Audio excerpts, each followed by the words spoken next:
if anybody does not accept Hazrat Imam Mahdi alayhi salam, what are the bad or negative situation he might face?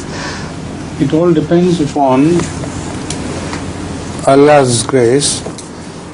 Such a person who does not accept Hazrat Masih Maud ﷺ because he is either not informed at all about him or he has been misinformed. So Allah will take that into account positively. This in the first place applies to Hazrat Sallallahu Alaihi Wasallam. There are billions of people who have not yet heard the name of Hazrat Sallallahu Alaihi Wasallam, or have heard it only from the enemy. So they are innocent in the sense that they have been misinformed. So the crime of misinformation is that of those who have informed him.